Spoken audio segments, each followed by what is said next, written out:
नमस्कार दोस्तों, आज हम देखेंगे senior secondary examination 2024 English compulsory का पेपर।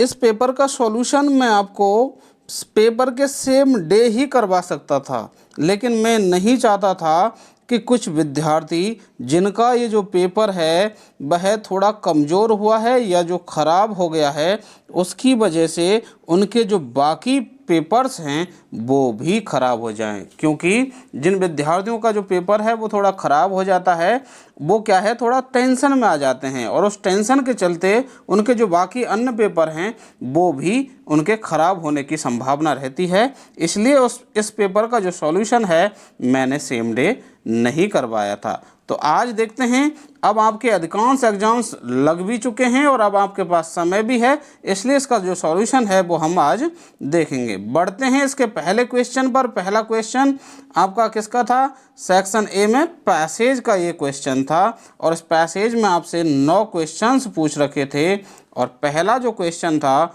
वो क्या था? What different conveniences do we get from trees, कि हम पेड़ों से क्या भिन्न भिन्न सुविधाएं प्राप्त करते हैं।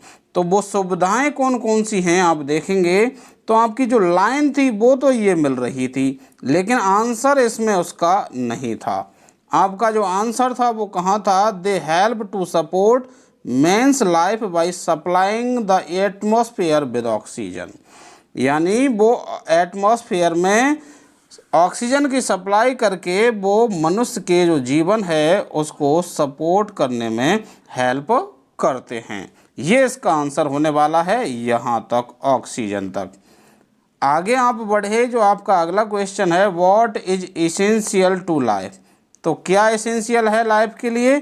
आपने यदि पैसेज को थोड़ा सा ढंग से पढ़ा होगा तो आपको ऐसे ही पता होगा कि जो ऑक्सीजन है वो एसेंशियल है लाइफ के लिए। यदि आपने इस ऑक्सीजन शब्द को नहीं लिखा है तो आपका ये जो क्वेश्चन है बिल्कुल गलत होने वाला है। वैसे आपकी जो लाइन थी वो तो यहाँ पर मिल रही थी आपको, तो आशा है आपने यहाँ पर इस लाइन को यहाँ से लिखा होगा, oxygen is essential to life.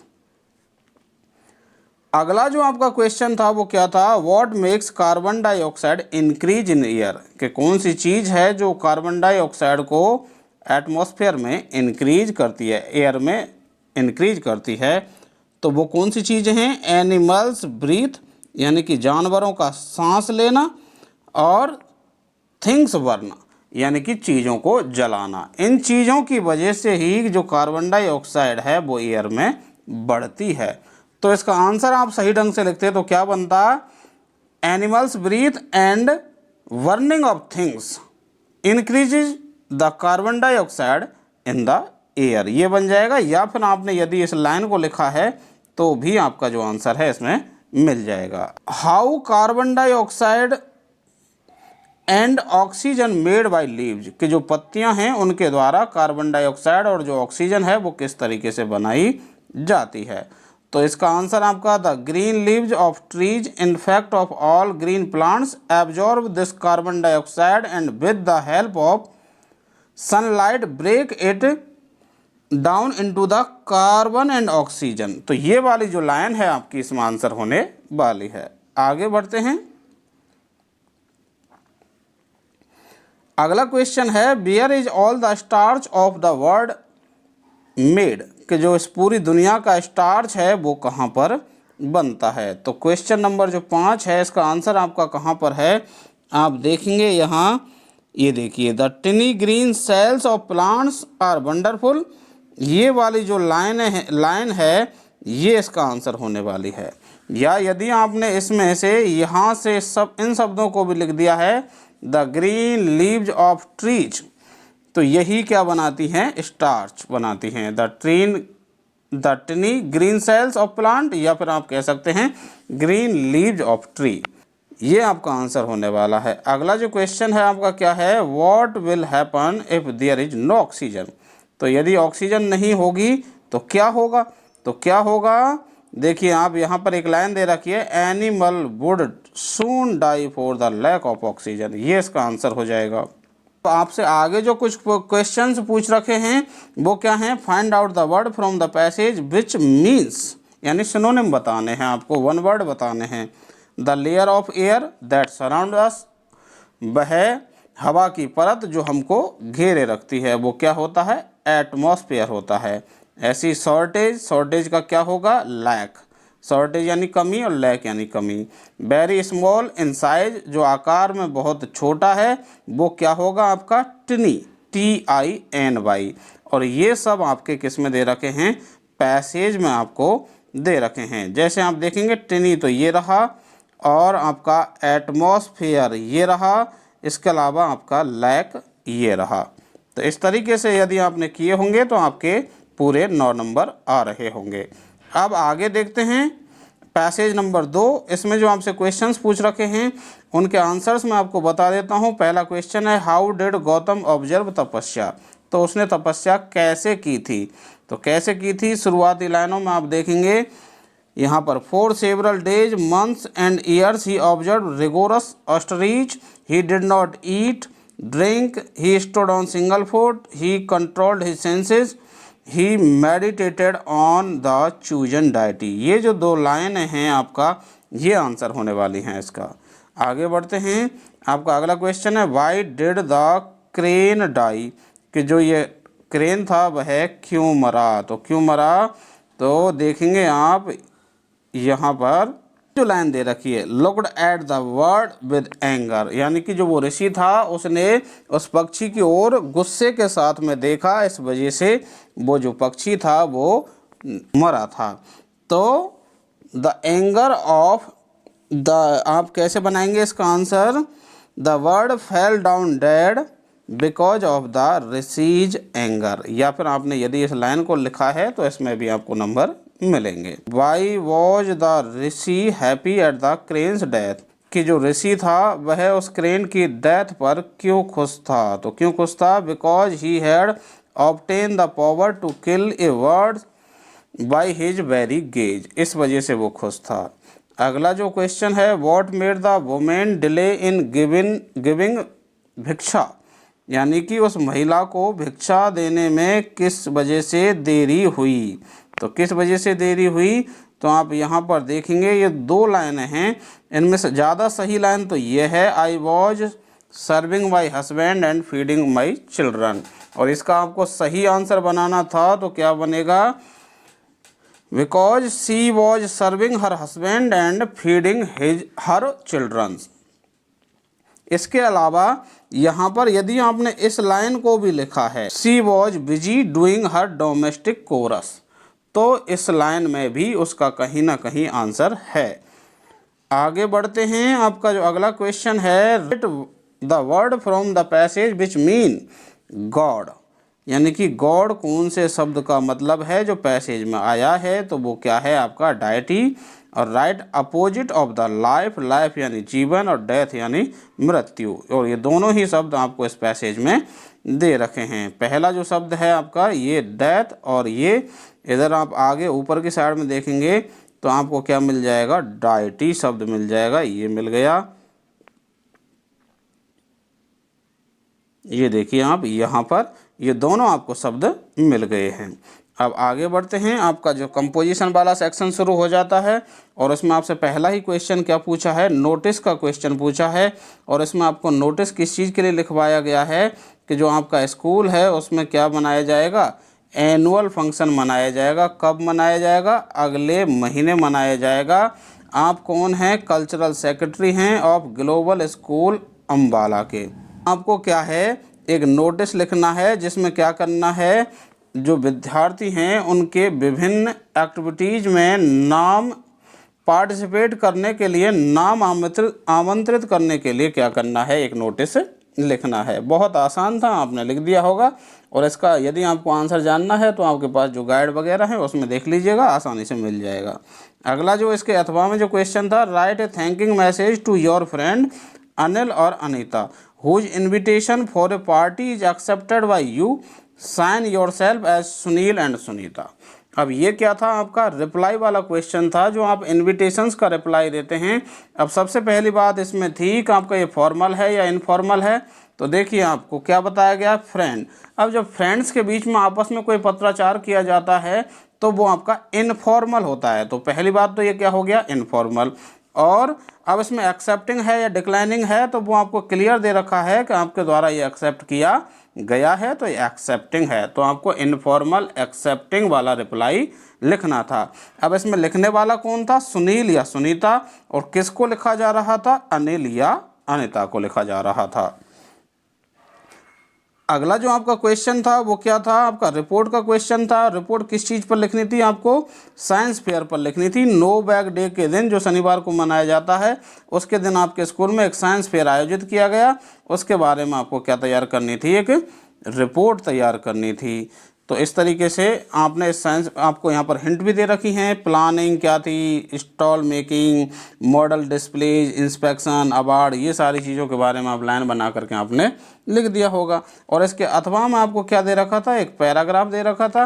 और पैराग्राफ किस चीज़ के ऊपर था कि आपके जो राज्य है उसमें लेजिस्लेटिव इलेक्शंस हुए हैं, यानी विधानसभा के चुनाव हुए हैं, और आपके अनुभव के आधार पर आपको क्या लिखना था, एक पैराग्राफ। किस चीज़ के ऊपर, the scene of a polling station, यानी जो पोलिंग स्टेशन जहाँ पर वोट डाले जाते हैं उसको क्या बोलते हैं, पोलिंग स्टेशन। वहाँ का सीन कैसा था उसके ऊपर आपको क्या लिखना था, निबंध। और कुछ आपके लिए यहाँ पर हिंट के लिए शब्द भी दे रखे थे, जैसे barrier posters of awareness information, कि वहाँ पर ये पोस्टर वगैरह थे किसके, अवेयरनेस के और इन्फॉर्मेशन के। क्यूज ऑफ पीपल्स, लोगों की लाइनें थीं। ऑफिसर्स इनसाइड द बूथ, और जो बूथ था उसके अंदर कौन थे, ऑफिसर्स थे। देयर वर्क, वो क्या, उनका क्या काम कर रहे थे वो बता देते। हाउ द ईवीएम वर्क्स, कि जो ईवीएम मशीन है वो किस तरीके से काम करती है, तो उसके बारे में आप बता देते। तो आपका क्या हो जाएगा, ये पैराग्राफ तैयार हो जाएगा। इससे आगे आपका जो अगला क्वेश्चन था लेटर राइटिंग का, 6 नंबर का क्वेश्चन नंबर 5 में। तो इसमें आपको लेटर किसके लिए लिखना था, एक तो पहली बात तो एडिटर के लिए लेटर लिखना था, बहुत आसान होता है लिखना। किस चीज़ के ऊपर लेटर लिखना था आपको, पुअर ड्रेनेज सिस्टम, यानी कि आपका जो ड्रेनेज सिस्टम है, जो नालियों की व्यवस्था है वो कैसी है, पुअर है, ख़राब है। और उसका इल मेंटेनेंस, यानी उसका जो रख रखाव है वो कैसा है, बहुत बेकार है। इसके ऊपर आपको लेटर लिखना था। और आपको देखो यहाँ पर हिंट भी दे दी, बहुत आसान कर दिया कि सैलो ड्रेन्स, आप बता देते कि जो नालियाँ हैं, वो जो ड्रेन्स हैं वो कैसी हैं, सैलो हैं, छिछली हैं, कम गहरी हैं। स्मॉल साइज, उनकी जो साइज है, आकार है, बहुत छोटा है। चॉकड विद गार्बेज, वो क्या हैं, कचरे से एकदम चॉकड हैं। इसके अलावा ओवरफ्लोइंग वाटर, उनमें से जो पानी है ऊपर से बहता रहता है। हजार्डस फॉर हेल्थ, ये स्वास्थ्य के लिए कैसी हैं, हजार्डस हैं, हानिकारक हैं। अब इसके अथवा में आपने अगर ये नहीं लिखा तो इसके अथवा में आपको बहुत ही आसान चीज़ दे दी, क्या दे दिया, जॉब लेटर। इसको किसको लिखना था, आपकी स्वतंत्रता थी, आपके पास किसी को भी लिख सकते थे।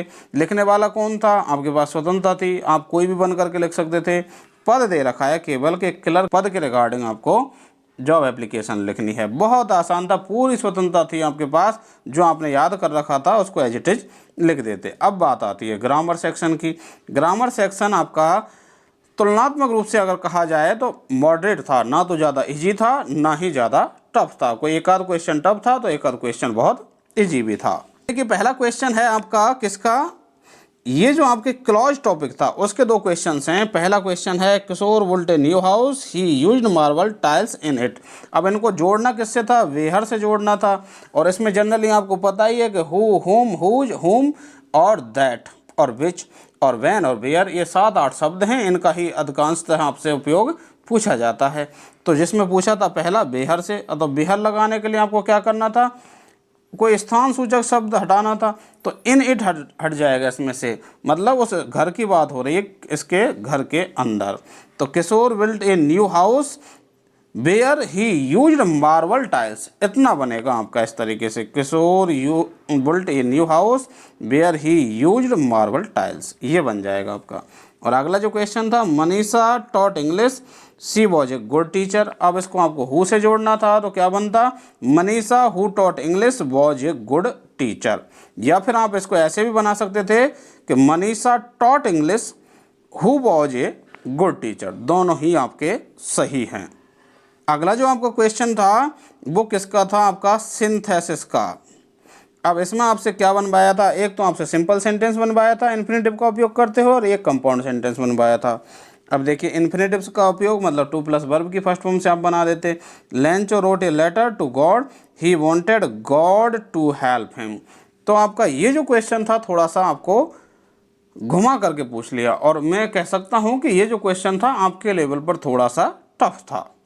तो इसमें आपको कैसे बनाना था, Lencho wrote a letter to God to get help from him, God ने हिम, इस तरीके से बनता। और यदि आपने ऐसे बना दिया है, Lencho wrote a letter to God to help him, वैसे जो इसका मीनिंग है वो तो यहाँ पर चेंज हो गया अगर आपने ऐसे बनाया है, लेकिन फिर भी मैं तो कहता हूँ कि आपके स्तर पर अगर आपने ऐसा भी बना दिया है तो भी वह लगभग ठीक है, क्योंकि जो एग्जामिनर है, जो कॉपी चेक करने वाला है, वो भी समझता है कि बच्चों का इतना लेवल नहीं होता कि वो इस तरीके से घुमाए गए सेंटेंस को भी प्रॉपर ढंग से बना सकें।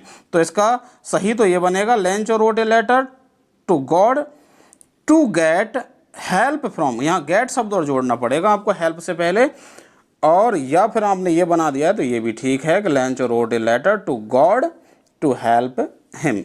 यहाँ भी काफ़ी हद तक आपको कुछ नंबर मिलने की संभावना है। अगला जो था आपका कंपाउंड सेंटेंस बनाना था, Usha worked very hard, C stood first in class. तो आप देखेंगे कि आपका जब कंपाउंड आपको बनाना है तो कौन से कंजंक्शन लगाने हैं, आपको कोऑर्डिनेटिव कंजंक्शन लगाने हैं। अब कोऑर्डिनेटिव कंजंक्शन कौन से, वो जो रीजन रिजल्ट वाले कंजंक्शंस हैं आपके, कौन कौन से, सो, फॉर, देयरफॉर और हैंस, ये आपके 4 कंजंक्शंस थे उसमें, इनमें से आप किसी को भी लगा सकते थे और क्या बन जाता, Usha worked very hard so C stood first in class. यदि आपने देयरफॉर से बनाया है तो क्या बन जाएगा, Usha worked very hard therefore she stood first in class. और यदि आपने हैंस से बनाया है तो Usha worked very hard hence she stood first in class. और यदि आपने फोर से बनाया है तो फोर आपको पहले सेंटेंस से पहले लगाना था, four Usha worked very hard C stood first in class. इस तरीके से आपका ये बन जाएगा। और अगला आपका जो क्वेश्चन था उसमें आपका कौन से टॉपिक का क्वेश्चन थे, फ्रेजल वर्ब के क्वेश्चन थे। अब फ्रेजल वर्ब में जो आपकी इसमें जो आंसर है वो क्या आएगा, आपका कैरीड आउट आएगा। क्या आंसर रहेगा इसका, पहले वाले का कैरीड आउट, और इसका मतलब क्या होता है, पालन करना। और अर्थ क्या बनेगा, the jenny Khalistan all his matters order without A question, के जो जेनी थी उसने उसके सभी मामलों के आदेशों का बिना किसी प्रश्न के पालन किया। ये आंसर बन जाएगा इसका। और अगला जो क्वेश्चन था, the wanted criminal manage to Khalistan from the police, इसमें क्या आ जाएगा आपका, गेट अवे आ जाएगा। और गेट अवे का मतलब क्या होता है, बच करके निकल के भाग जाना, कि जो वांटेड क्रिमिनल था वह पुलिस से बच निकल कर भाग गया, ये आपका बन जाएगा। अगला जो आपका क्वेश्चन था किसका, कंजंक्शन वाला, ये आपके लिए बहुत ईजी दिया था। और इसमें पहले वाले में आपके कुछ भी नहीं है समझने के लिए, और इसमें क्या आ जाएगा, आपका एंड आ जाएगा। और जो दूसरा क्वेश्चन था इसमें हो सकता है कि कुछ विद्यार्थियों ने दैट कर दिया हो, जो कि गलत है। इसका सही आंसर क्या होगा, इफ होगा, क्योंकि आप देखेंगे इस सेंटेंस को यदि आप ढंग से देखते हैं तो ये जो सेंटेंस है आपका इनडायरेक्ट स्पीच का सेंटेंस है। और इनडायरेक्ट स्पीच में आपको पता ही होगा कि जब रिपोर्टेड स्पीच आपकी इंटेरोगेटिव होती है तो जो सेड टू है वो किस में बदलता है, आस्क्ड में बदलता है। और उसका जो कंजंक्शन है वो क्या लगता है, इफ या वेदर लगता है, इसलिए यहाँ पर क्या आएगा, इफ आएगा। अब बढ़ते हैं आगे आपके सेक्शन डी में, और इसमें आपके क्या दे रखी है, एक पैसेज दे रखी है, और इनके मैं आपको डायरेक्ट आंसर बता देता हूं कि जो पहला इसका क्वेश्चन है इसमें आपका क्या आएगा, टेरर आएगा। But it held me firmly, यहाँ पर जो इट है वो किसको बता रहा है, टेरर को बता रहा है। आप इसकी पैसेज की जो शुरुआती लाइनों में जाएंगे, यहाँ पर ये देखिए आप, this fear but it held me firmly, तो इट कौन, ये फियर, और फियर मतलब वही टेरर है। अब आगे बढ़ते हैं, दूसरा क्वेश्चन क्या है, the narrator begin to practice for a days a week, यानी कि जो नरेटर था उसने एक वीक में कितने दिन की प्रैक्टिस शुरू कर दी थी, 5 डेज की। पैसेज में खूब आसानी से आपने ढूंढ लिया होगा। अगला जो क्वेश्चन है आपका, the other end of the rope tied to the swimmer's belt was held by, जो उस रोप का, रस्सी का जो दूसरा किनारा था जो कि स्विमर की बेल्ट से बंधा हुआ था, वह हेल्ड बाई पकड़ा गया था, किसके द्वारा, इंस्ट्रक्टर के द्वारा पकड़ा गया था। How long did the narrator take to shed his fear, तो उसको कितना समय लगा था, 3 मंथ्स का समय लगा था। The word and in the passage which passage means, यानी कि जो एंड वर्ड है इसका पैसेज में क्या मतलब है, तो क्या मतलब है, ये फाइनल पार्ट ऑफ समथिंग, यानी कि किसी भी चीज़ का एक अंतिम भाग। जैसे कि यहाँ पर बात हो रही है रस्सी के एंड की, यानी कि किनारे की। अब इसका जो एक और लास्ट क्वेश्चन है वो क्या था, आपसे क्या पूछा था, अपोजिट पूछा था किसका, एक्सहेल का। एक्सहेल का मतलब होता है सांस बाहर छोड़ना, और इसका अपोजिट क्या हो जाएगा, इनहेल हो जाएगा, सांस अंदर लेना। अब आपसे आगे जो क्वेश्चन पूछे गए हैं वो आपके टेक्स्ट बुक के हैं, इनको आप अपनी जो आपके पास में गाइड है उसकी मदद से या आपके पास जो पासबुक है उसकी मदद से आप इनके आंसर्स देख लेना। यदि यहाँ पर मैं बताऊँगा तो वीडियो ज़्यादा लंबा हो जाएगा। अब आगे आपका जो क्वेश्चन है, क्वेश्चन नंबर 13 है, इसमें आपसे एक्सप्लेनेशन पूछी गई थी, बहुत आसान एक्सप्लेनेशन पूछी गई हैं। आपका ये जो पहली वाली जो पोएम थी इसमें आप देखेंगे, आपको देखते ही पता चल रहा होगा कि जिसमें विदाउट रस होगा, विदाउट इंजन होगा, इन सब बातों से आपको पता चल रहा होगा कि कौन सी पोएम की लाइनें हैं। कीपिंग क्वाइट नामक जो पोएम है आपकी उसकी लाइनें हैं, और इसके जो राइटर थे वो कौन थे, पाब्लो नेरूदा थे। और इसके अथवा में भी आपको बहुत आसान पोएम की लाइनें दे रखी हैं, और वो कौन सी पोएम थी, आंट जेनिफर्स टाइगर, और इसकी राइटर कौन थी, एंड्रीन रिच थी। आशा है आपने अच्छे ढंग से इसको कर दिया होगा। अगले क्वेश्चन में देखिए आप कितने इजी क्वेश्चन पूछे गए हैं। सेंट्रल आइडिया पूछा गया है किसका, माय मदर एट 66 जो पोएम थी आपका उसका सेंट्रल आइडिया पूछा गया है, यानी कि उसका जो मुख्य विचार क्या था, उसमें मुख्य बात क्या थी, उस बात को आपको लिखना था, बड़ा आसान था। अब ऐसे ही आगे बढ़ते हैं, ये क्वेश्चंस आपके आप अपनी गाइड में से देख लीजिएगा, यहाँ पर ज़्यादा टाइम लग जाएगा। तो अब क्वेश्चन नंबर 18 पर आते हैं, और इसमें आप देखिए, I shall cut off my tuft crop my hair short who said these words. तो ये शब्द किसने कहे थे, तो आपको खूब पता है टाइगर किंग वाला जो अपना पार्ट था उसमें से ये एस्ट्रोलॉजर जो था, ज्योतिषी था, उसने ये शब्द कहे थे। और अगला जो क्वेश्चन है, one can learn more about the planet if one travels to, तो ये आपका अंटार्कटिका आ जाएगा। यदि आपको प्लानट के बारे में और कुछ ज़्यादा जानना है तो कहाँ की यात्रा करनी चाहिए, अंटार्कटिका की यात्रा। यूमी वॉज, यूमी थी, कौन थी वो, सैदों की मैड थी, यानी कि उसकी नौकरानी थी, आपको पता ही है उसके बच्चों को संभालती थी वो। अगला जो question, mister lamb was Khalistan fellow. Mister lamb कौन था ये बताना है, आपको पता ही है उसको बच्चे कहते थे लैम्ब, लैम्ब मतलब वो लंगड़ा था। तो कैसा था वो, लंगड़ा था। डम्ब तो वो था नहीं गूंगा, ब्लाइंड वो था नहीं, डीफ वो था नहीं, ब्लाइंड यानी अंधा, डीफ यानी बहरा, डम्ब यानी गूंगा, तो वो कैसा था, लंगड़ा था। आपको पता ही है उसकी एक टांग किसकी थी, टिन की थी। Everyone picked up his knife and fork for eating on the blank space bell, यानी कि प्रत्येक ने, वो जो आपका पार्ट था ना cutting of my long hairs, उस पार्ट में से आपको पता ही है कि जो घंटी बज रही थी उसके अनुसार जो स्टूडेंट्स थे वो क्या कर रहे थे, उस घंटी के अनुसार काम कर रहे थे। तो कौन सी बेल बजी, जब उन्होंने अपनी जो नाइफ और फॉर्क थे वो उठा लिए, तो कौन सी, थर्ड बेल बजी जब। और अगला लास्ट क्वेश्चन है, what fun and games did the narrator watch while returning home from school, कि जो नरेटर थी वह अपने स्कूल से लौटने के दौरान उसने कौन से गेम और फन देखे थे। तो यहाँ पर जो दे रखे हैं, performing monkey, snake charmer and the snake, the cyclist, ये तीनों ही चीज़ें वहाँ पर उसको रास्ते में मिलती थी। तो इसका आंसर क्या हो जाएगा, ऑल ऑफ दीज। इस तरीके से आपका जो ये पेपर है वो कंप्लीट होता है, और आशा करता हूँ कि आप जो अपने पेपर में जो मार्क्स आपके आ रहे हैं उनको आप यहाँ इस वीडियो में कमेंट करके आप मुझे बताएंगे। इस वीडियो में केवल इतना ही, मिलते हैं किसी अन्य वीडियो में, तब तक के लिए धन्यवाद।